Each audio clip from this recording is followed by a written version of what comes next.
ఈ విషయాన్ని గుర్తుపెట్టుకొని ఇప్పటికైనా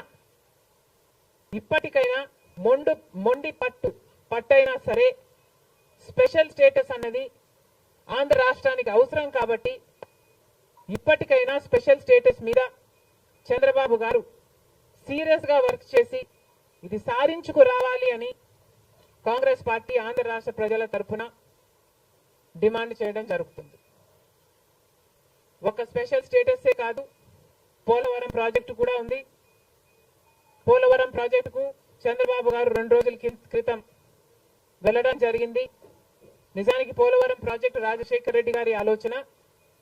2004లోనే రాజశేఖర రెడ్డి గారు 10,000 కోట్లతో 20 లక్షల ఎకరాలకు నీళ్లు ఇవ్వాలి అని తలపెట్టిన ప్రాజెక్టు పోలవరం ప్రాజెక్టు. రాజశేఖర రెడ్డి గారి హయాంలోనే కుడి ఎడమ కాలువలు పూర్తి చేయడం జరిగింది. ఆ కాంగ్రెస్ హయాంలోనే 4,500 కోట్లు అంటే దాదాపుగా 40% పనులు పూర్తి చేయడం కూడా జరిగింది. కానీ తర్వాత అధికారంలోకి వచ్చిన చంద్రబాబు గారు పోలవరం ప్రాజెక్టు కాస్టును అమాంతంగా 29,000 కోట్లకు పెంచారు. కానీ పనులు మాత్రం పూర్తయినట్టు ఎక్కడా కనిపించలేదు. 2018 కల్లా నేను పూర్తి చేస్తాను అని రాసి పెట్టుకోండి అని చంద్రబాబు గారు ఆ రోజు అసెంబ్లీ సాక్షిగా ఛాలెంజ్ కూడా చేశారు. కానీ పోలవరం ప్రాజెక్టు చంద్రబాబు గారి వాళ్ళ సాధ్యం కాలేదు, పూర్తి చేయలేదు. ఆ తర్వాత అధికారంలోకి వచ్చిన జగన్మోహన్ రెడ్డి గారు పోలవరం ప్రాజెక్టుని మళ్ళీ రివర్స్ టెండరింగ్ అంటూ మొదలుపెట్టి 55,000 కోట్ల రూపాయలకు దాన్ని ప్రాజెక్టు కాస్ట్ను పెంచారు. తీరా చూస్తే ఏ పని జరగలేదు. ఇప్పటికైనా చంద్రబాబు గారు చెప్తున్న మాట ఏమిటి అంటే 75% పనులు మా హయాంలోనే పూర్తయ్యాయి, 25% పనులు మిగులున్నాయి, నేను పూర్తి చేస్తాను అని చెప్పడం జరిగింది మొన్న చంద్రబాబు గారు. చంద్రబాబు గారిని కాంగ్రెస్ పార్టీ ప్రశ్నిస్తుంది. మరి 25% పనులు మాత్రమే మిగులుంటే 4 సంవత్సరాలు పడుతుంది అని మీరు ఎందుకు చెప్పారో చంద్రబాబు గారు సమాధానం చెప్పాలి. పోలవరం ప్రాజెక్టు మీద ప్రజలకు క్లారిటీ లేదు కాబట్టి పోలవరం ప్రాజెక్టు మీద ఒక వైట్ పేపర్ మీరు రిలీజ్ చేయండి. దాంట్లో అసలు పోలవరం పరిస్థితి ఏమిటి, దాని డిజైనింగ్ దగ్గర నుంచి మొదలు పెడితే అసలు దాని ప్రస్తుత పరిస్థితి ఏమిటి, మీరున్న 5 సంవత్సరాల అధికారంలో ఉన్నప్పుడు ఏం చేశారు, తర్వాత జగన్మోహన్ రెడ్డి గారు ఏం చేశారు, ఇప్పుడు ఏమి చేయాలి, ఎగ్జిక్యూషన్ కథ ఏమిటి, అన్నిటి మీద చేస్తుంది. ఇదే కాకుండా రాష్ట్రంలో ఎన్నో సమస్యలు ఉన్నాయి. ఏపీ రీఆర్గనైజేషన్ యాక్ట్ లో మనం తెచ్చుకోవాల్సింది, సాధించుకోవాల్సింది ఎన్నో ఉన్నాయి. అవన్నీ కూడా క్యాపిటల్ సిటీ అయితేనేమి, పోర్ట్లు అయితేనేమి, కడపలో స్టీల్ ఫ్యాక్టరీ అయితేనేమి, వీటన్నిటి మీద చంద్రబాబు గారు పని చేయాల్సి ఉంటుంది. మన రాష్ట్రంలో ఎక్కడా లేని విధంగా 50 లక్షల మంది బిడ్డలు ఉద్యోగాలు లేకుండా ఉన్నారు. ఇవన్నీ దృష్టిలో పెట్టుకొని చంద్రబాబు గారు ప్రజలకు ఒక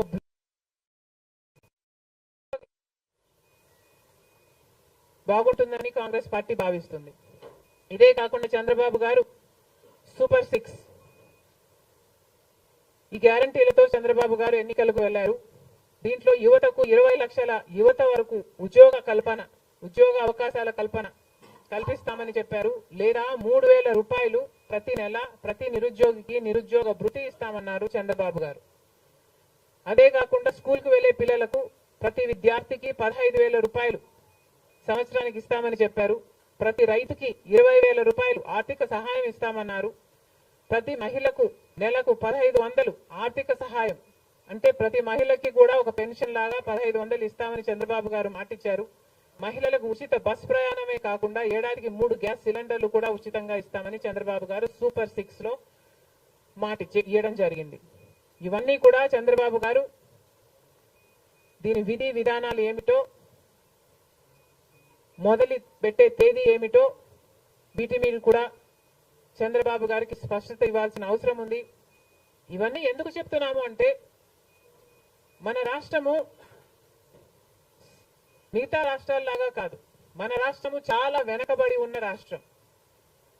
వెంటనే పని చేయాల్సిన అవసరం ఉంది కాబట్టి మేము చంద్రబాబు గారిని మన రాష్ట్రము ఒక స్పెషల్ చైల్డ్ కి కావాల్సిన నీడ్స్ మన రాష్ట్రానికి ఉన్నాయి కాబట్టి కనీసం మీరు ఇప్పుడే గెలిచారు, ఆ విషయం మాకు కూడా తెలుసు. కానీ హనీమూన్ పీరియడ్ కూడా మీరు తీసుకునే పరిస్థితి లేదు. వెంటనే పనిలోకి దిగాలి, ఇవన్నీ చెయ్యాలి, మొదలు పెట్టాలి అని కాంగ్రెస్ పార్టీ చంద్రబాబు గారికి సూచిస్తుంది. అంతేకాదు కాంగ్రెస్ పార్టీ తరఫున మేమందరం కూడా ప్రజల పక్షాన నిలబడుతూనే ఉంటాం. ప్రత్యేక హోదా గురించి అయితేనేమి, ఆంధ్ర రాష్ట్ర బిడ్డల భవిష్యత్తు గురించి అయితేనేమి కొట్లాడు వైఫల్యాలను ఎత్తి చూపుతూనే ఉంటాం. ఒక కన్స్ట్రక్టివ్ అపోజిషన్ గా కాంగ్రెస్ పార్టీ నిలుస్తుందని ఆంధ్ర రాష్ట్ర ప్రజలకు మరొకసారి ఏపీపీసీసీ మాటిస్తుంది. Thank you.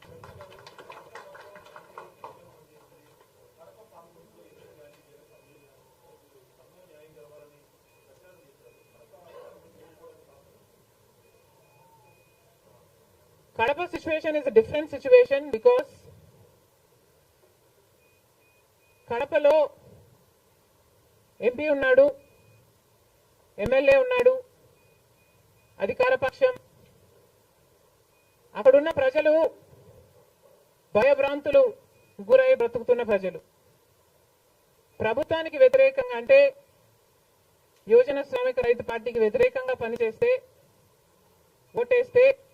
ఓటేస్తామని తెలిస్తే మాకు వచ్చే స్కీములు పోతాయి, అవి కాకుండా మా మీద కేసులు పెడతారు, దాడులు చేస్తారు అన్న భయం కూడా ప్రజలలో ఉంది. ఓటుకి 3,500 రూపాయల నుంచి ఇవ్వడం జరిగింది. విచ్చలవిడిగా డబ్బులు ఖర్చు పెట్టారు, డబ్బులు పని చేయకపోతే బెదిరించారు, లేకపోతే కేసులు పెడతామని, స్కీములు తీసేస్తామని, ఇలాంటి ఎన్నో ప్రలోభాలకు కడప ప్రజలు గురయ్యారు. ఇవన్నీ కూడా పనిచేశాయి. నేను కడపలో గెలవకపోవడానికి కారణం టైం అనే నేను అనుకుంటున్నాను. బికాస్ నేను కడపలో తిరిగింది కేవలం 14 రోజులు మాత్రమే. 14 రోజులు క్యాంపెయిన్ చేశాము, మిగతా టైం స్టేట్ వైడ్ క్యాంపెయిన్ చేశాము. మేము 14 రోజులు ఎంత కష్టపడినా కూడా we were not able to cover most of the geographical area. చాలా మటుకు రూరల్ ప్రాంతాలలో కనీసం రాజశేఖర రెడ్డి బిడ్డ పోటీ చేస్తుంది అన్న విషయం కూడా చాలా మందికి తెలియలేదు. మేము పోటీ చేసింది కూడా ఎలాగైనా సరే మళ్ళీ హంతకులు, హత్య చేపించిన వాళ్ళు చట్టసభలకు వెళ్ళకూడదు అని ఉద్దేశంతో మాత్రమే పోటీ చేయడం జరిగింది. సరే, అది జరగకపోయి ఉండొచ్చు, కానీ ప్రజల కంటే పైనున్నది దేవుడు.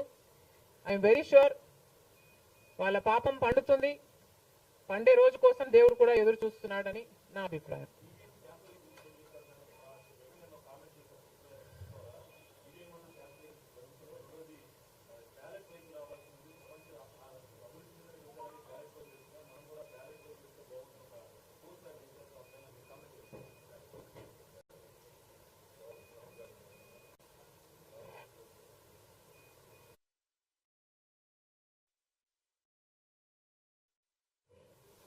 ఐ ఫీల్ మేధావులు కూర్చొని సుప్రీంకోర్టుతో సహా అందరూ కూర్చొని, ఇది అంత దేశానికి సంబంధించిన విషయం కాబట్టి అందరూ కూర్చొని ఓ నిర్ణయానికి వస్తే దేశ ప్రజలు హర్షిస్తారన్నది నా అభిప్రాయం.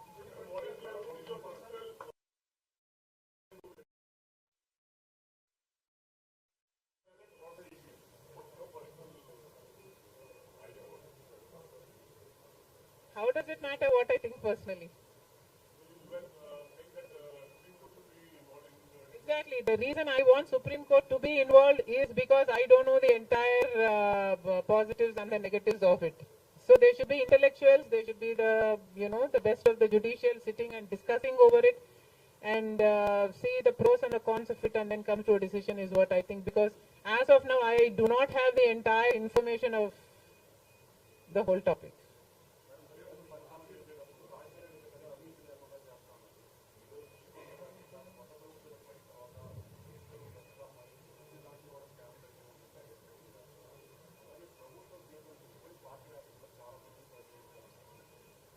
ప్రజలు బుద్ధి చెప్పారు కదమ్మా, ఇంకా నేను మాట్లాడటం ఎందుకు.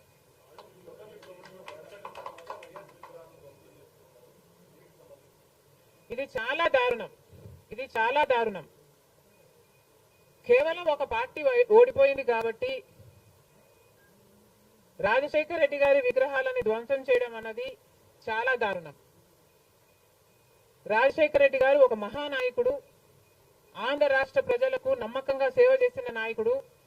సేవ చేస్తూనే ప్రజల మధ్యలో నేను ఇంకా ఎంతో చేయాలి, సాధించాలి అని రచ్చబండకని బయలుదేరి వెళ్లి చనిపోయిన నాయకుడు రాజశేఖర రెడ్డి గారు.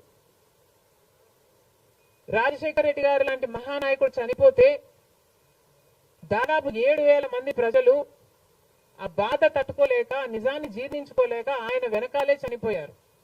అంత గొప్ప నాయకుడు రాజశేఖర రెడ్డి గారు. ఒకసారి ఏం చేస్తున్నాము అని ఇలాంటి వారు ఆలోచన చేసుకోవాలి. చనిపోయిన వాళ్లకు కూడా రాజకీయాలు ఆపాదించడం ధర్మం కాదు. చనిపోయిన వాళ్లకు కూడా గెలుపు ఓటములు ఆపాదించడం న్యాయం కాదు. మరొక్కసారి చెప్తున్నాం, రాజశేఖర రెడ్డి గారు మీకు చేసింది ఏమీ లేదు. దయచేసి రాజశేఖర రెడ్డి గారి విగ్రహాలను ధ్వంసం చేయడం ఆపండి. మీరు చేశారని వాళ్ళు చేశారని మీరు, ఇలా ఒకరి మీద ఒకరు చేసుకుంటూ పోతే దీనికి అంతే ఉండదు. మళ్ళీ చెప్తున్నాం, మీకు ఇంకొకరికి తేడా ఉండాలి అంటే కొంచెం పేషెన్స్ పాటించాల్సిన అవసరం ఉంది.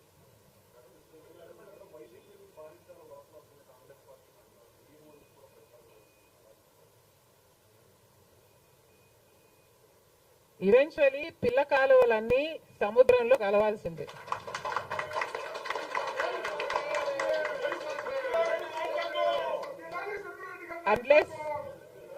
అన్లెస్ అవి ఎండిపోతే తప్ప. Yes, definitely.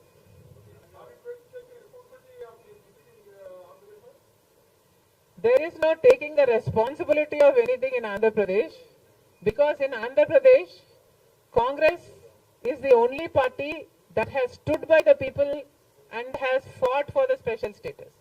On the one hand, Mr. Chandrababu Naidu, who was Chief Minister for 5 years, neglected special status, and then Mr. Jagan Mohan Reddy became the Chief Minister and continued neglecting the special status. Congress party was the only party fighting for special status and for all the rights of the AP Reorganization Act.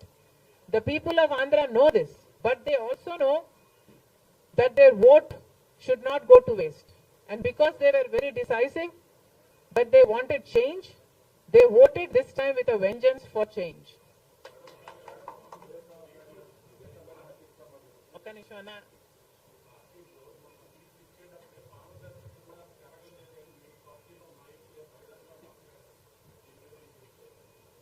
Congress party ఒక జాతీయ party. Congress పార్టీలో ఏ నిర్ణయం తీసుకున్నా కాంగ్రెస్ పార్టీలో ఒక individual తీసుకునే పరిస్థితి ఉండదు. కాంగ్రెస్ పార్టీలో ఏ నిర్ణయం తీసుకున్నా దానికి ఒక కమిటీ ఉంటుంది, ఒక పద్ధతి ఉంటుంది. ఆ నిర్ణయం ప్రకారమే సీట్లు ఇవ్వడం కూడా జరిగింది. మిగతా వాళ్ళు అంటారా, వాళ్ళు చేసే చిల్లర అలిగేషన్లకు నేను సమాధానం చెప్పాల్సిన అవసరం ఉంది అని, నేను సంజాయిషి ఇవ్వాల్సిన అవసరం ఉంది అని నేను అనుకోవటం లేదు. Indiscipline will not be tolerated by the Congress party, and severe action will also be taken against those who resort to indiscipline.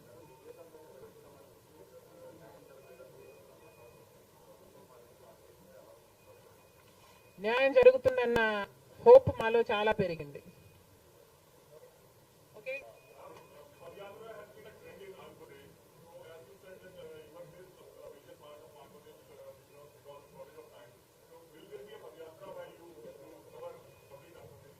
Never say never, nothing is impossible.